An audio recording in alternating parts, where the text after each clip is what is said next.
Celso Augusto Daniel foi professor, engenheiro e político. Filiado ao PT, foi prefeito de Santo André, município do estado de São Paulo, entre 1989 e 1992. Depois disso, foi deputado federal por São Paulo em 1995 e 96, quando renunciou ao cargo para disputar novamente a prefeitura de Santo André. Venceu e, no ano de 2000, disputou a reeleição. Venceu mais uma vez e exerceu o cargo até janeiro de 2002, quando aconteceu a história que eu vou contar a você a partir de agora. Na noite de uma sexta-feira, 18 de janeiro de 2002, Celso Daniel foi até o restaurante Rubaiá, localizado na Alameda Santos, em São Paulo, para jantar com o empresário Sérgio Gomes da Silva, conhecido como Sombra, com quem Celso Daniel já tinha uma relação profissional e pessoal de longa data. O Sombra era, inclusive, naquele momento, assessor e braço direito de Celso Daniel na prefeitura de Santo André. Após o jantar, os dois deixaram o restaurante no carro de Sombra, uma Mitsubishi Pajero preta blindada.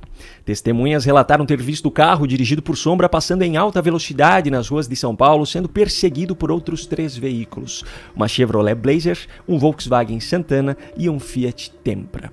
Na rua Antônio Bezerra, na zona sul de São Paulo, os perseguidores teriam conseguido fechar a Pajero preta, obrigando-a a parar na pista. Os criminosos desceram então dos seus carros e começaram a atirar na direção dos 2 ocupantes da caminhonete, que era blindada, e os disparos não atravessaram a proteção da blindagem. Mas, por algum motivo, as portas da Pajero estavam destravadas. Os criminosos abriram então as portas, tiraram Celso Daniel e Sombra do veículo, colocaram o prefeito em um dos seus carros e fugiram do local, deixando Sombra para trás, que logo em seguida, segundo ele, ligou para a polícia. Isso aconteceu na noite de 18 de janeiro, sexta-feira. No domingo pela manhã, dia 20 de janeiro de 2002, o corpo de Celso Daniel foi encontrado em uma estrada de terra no município de Juquitiba, a mais de 60 quilômetros de Santo André.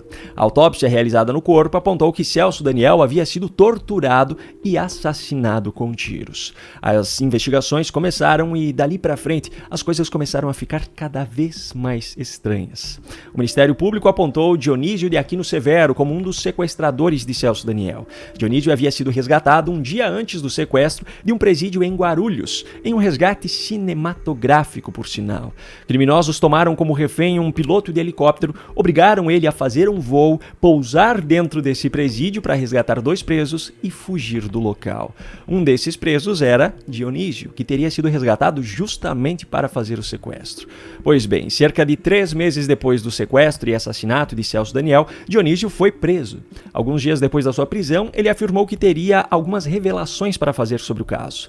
2 dias depois dele ter afirmado isso, mas antes ainda de ser ouvido, ele foi assassinado enquanto conversava com a sua advogada no parlatório do centro de detenção em que estava preso. O fato curioso é que ele foi assassinado com cerca de 60 facadas, a maioria delas na região do traseiro. Isso aconteceu em abril de 2002. Em novembro de 2002, um amigo de Dionísio, conhecido como Sérgio Orelha, que inclusive havia abrigado Dionísio em sua casa após o assassinato de Celso Daniel, também foi assassinado dentro da sua casa. Antônio Palácio de Oliveira, o garçom que sempre servia Celso Daniel naquele restaurante e que havia servido, inclusive, ele e Sombra na noite do sequestro, foi outra pessoa assassinada em relação a esse caso, em fevereiro de 2003. A morte de Antônio teve uma testemunha, Paulo Henrique Brito, também garçom. Adivinha o que aconteceu com ele? Foi assassinado em março de 2003, no mesmo local em que ele havia testemunhado o assassinato de Antônio. Outro personagem foi descoberto com a quebra de sigilo telefônico do aparelho que Dionísio usava no presídio. Foram descobertas ligações trocadas entre Dionísio e um policial do departamento de narcóticos, chamado Otávio Mercier. Otávio foi ouvido, disse não saber nada sobre o caso, mas pouco tempo depois foi assassinado também em julho de 2003. Em dezembro do mesmo ano, outra pessoa assassinada, o agente funerário Irã Moraes Rédoa, que havia sido a primeira pessoa a reconhecer Celso Daniel lá na estrada de terra e a chamar a polícia.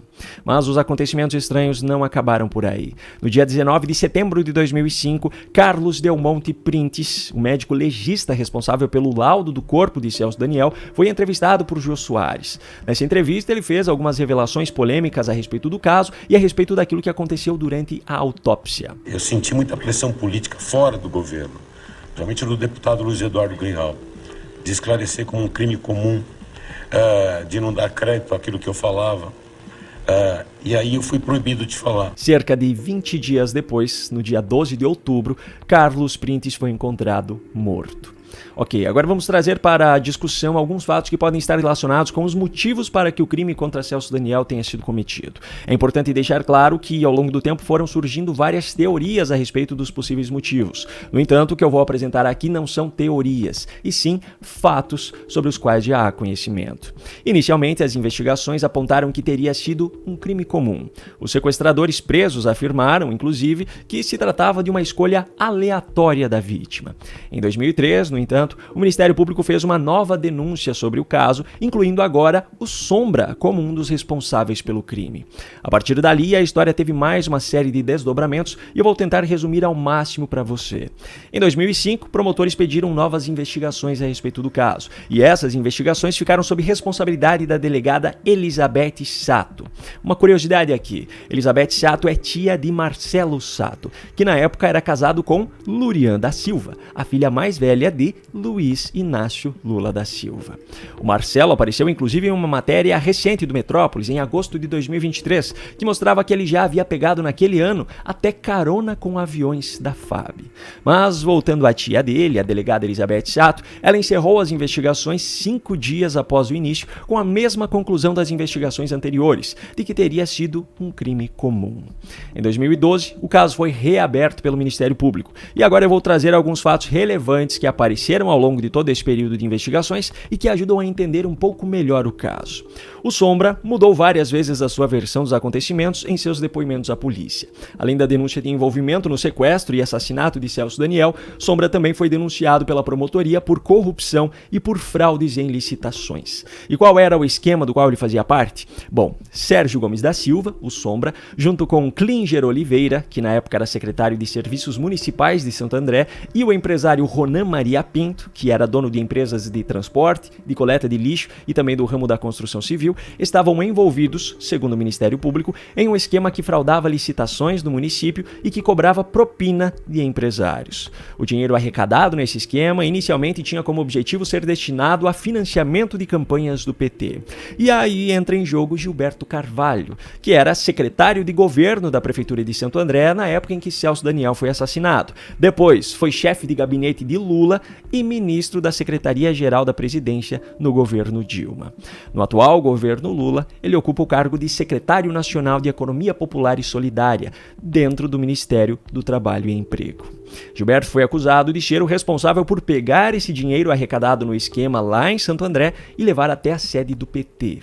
Outro personagem relevante nessa história é Luiz Eduardo Greenhalgh, um dos fundadores do PT, ex-deputado e advogado do partido na época. Ele foi a pessoa designada pela direção nacional do PT para acompanhar as investigações. E o curioso é que, mesmo com o laudo da autópsia apontando que Celso Daniel havia sofrido tortura, Luiz Eduardo Greenhalgh afirmava que não havia tortura nesse caso.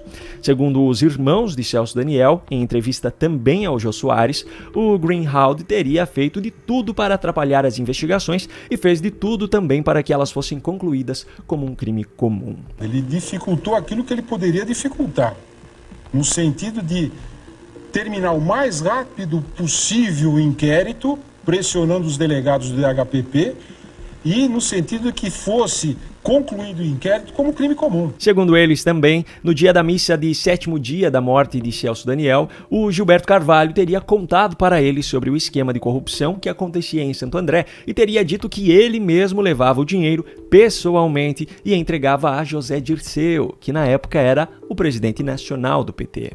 Os irmãos disseram que Celso Daniel sabia do esquema e que concordava com o repasse desse dinheiro para financiamento de campanhas, mas que, quando ele descobriu que parte do dinheiro arrecadado nesse esquema estava ficando com os envolvidos no esquema para enriquecimento próprio, aí então ele se opôs. E algo que já é de conhecimento de todos, mas que não custa lembrar, é que na época em que todos esses fatos aconteceram, a principal campanha eleitoral que o PT faria seria a eleição presidencial, tendo Luiz Inácio Lula da Silva como candidato. Outro fato que movimentou essa história foi o depoimento de Marcos Valério.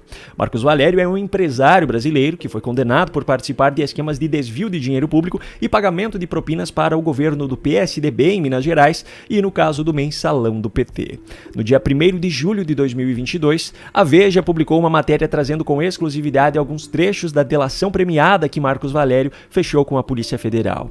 Dentre as informações apresentadas por ele em seus depoimentos, estava um envolvimento de petistas com o PCC, primeiro comando da capital, que é a maior facção criminosa do país, também a existência de um dossiê que Celso Daniel havia preparado com detalhes sobre o esquema de arrecadação de dinheiro para financiamento de campanha ilegal do PT e também um suposto envolvimento de Lula com o assassinato de Celso Daniel.